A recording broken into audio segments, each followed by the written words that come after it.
Why do you think the Self-Celery Brigade is going so hard after the 14th Amendment? Let me tell you. Don't tell the students this is how I get around the school when they're not here.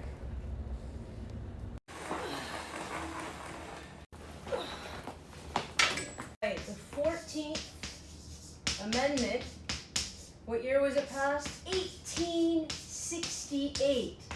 Whoo, we gotta go way back. And just as context, 1868 follows what? The end of the Civil War. So this is an incredibly big piece of civil rights legislation in the United States Constitution. No wonder Trumpy wants to dump it. This amendment has 5 major sections. The first we're going to talk about is citizenship and civil rights. Here we go, I love a good subheading. A, the first part talks about who gets to be a citizen. There are 3 parts. You can be born here, makes you immediately a citizen, we'll get to that in a second. You can be naturalized, meaning you become a citizen, you go through the whole process. And here's the key of this particular amendment. You cannot be denied citizenship based on previous condition of slavery. Now here's the key about this administration. He wants to change this particular aspect of the 14th Amendment by stipulating that just because you're born here doesn't necessarily make you a U.S. citizen. Now, does he want hard and fast rules? Of course he doesn't. He simply wants to pick and choose who has legitimate rights to becoming a U.S. citizen. The naturalization clause, oh, he's going to mess with that for sure. And who knows if he wants to bring that back. In fairness, I think a lot of people are trying to figure out how to become Canadian at this point anyways. E, privileges or immunity. Still under the first section.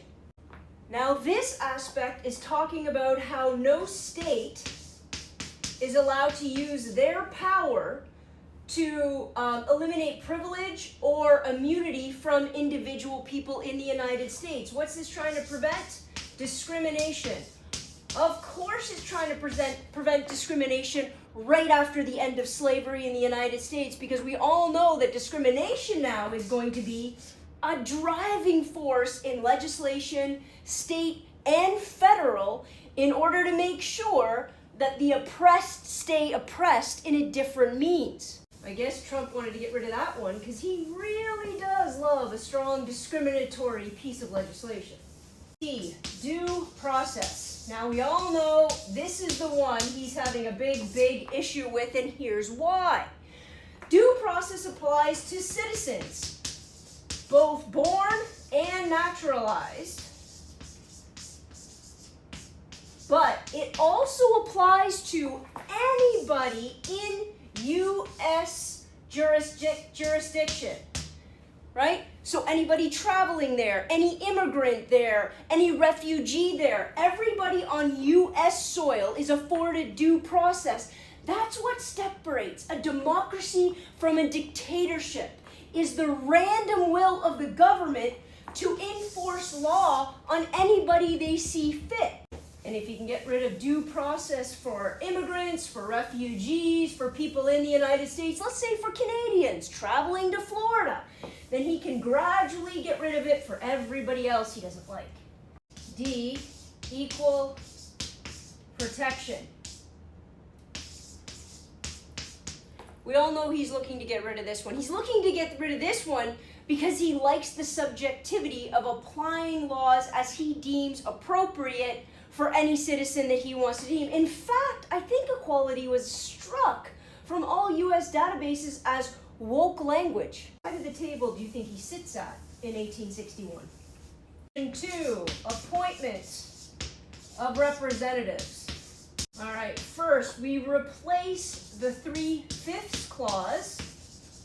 The 3/5 clause, created in 1787 to ensure that slave-owning states could actually utilize their slave population to bolster their population, only 3/5, so they could have a greater representation in the House of Representatives in the government. I actually find the 3/5 clause so horrifically offensive that was anywhere near a constitution that says we the people. But I digress. So it gets rid of the 3/5 clause, and it includes that now it's a straight representation by population. So the states are going to change representative factors and power within the government right after the collapse of the Civil War. It's part B that Trump really wants to get rid of. B, it disenfranchises, let's take away the right to vote, anybody that was involved in an insurrection. Whew, I wonder who that's going to really upset in the United States at this point. I guess you could just keep the insurrection clause and, I don't know, pardon everybody who's ever attempted one. I love number 3. Number 3, disqualification from public office. All right, this one prohibits anybody from running for government who has participated in, you've guessed it, an insurrection.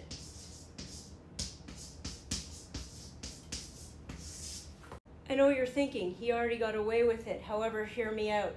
Number 1, what if he wants to do it again? Let's be honest, he already has the playbook. And number 2, I think he wants this off the books so he can say it.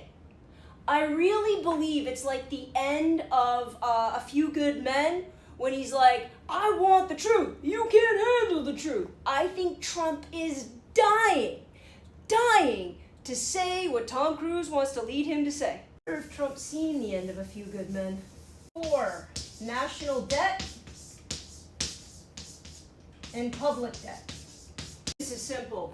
The debt that was incurred during the Civil War is a valid debt that everybody has to pay. That makes sense. We're trying to keep a country together and stop horrible forces from arising from the South. We're all paying for it.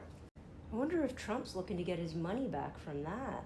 I'm sure his great-great-grandfather was a Confederate soldier that he respects and admires. Number 5, enforcement by Congress.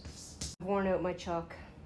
I think he hates this one the most because this one stipulates that it's Congress's job to ensure that all the aforementioned aspects of the 14th Amendment are protected and enforced via Congress. Why doesn't he like that? Because he doesn't like anybody stepping on his power and tilting his self-imposed crown. All right, guys, let's get this straight, and you know how much I hate to do that. CF-47 is not going to blow up the Constitution in its entirety on the front end. He is going to slowly, meticulously strip away aspects of amendments here, there, and everywhere until he boils it down to something that will allow him to serve as king for the duration of his life. If you think any differently, you're deluding yourself. And if you agree, it's time to stand up, because if you don't stand up, who's going to?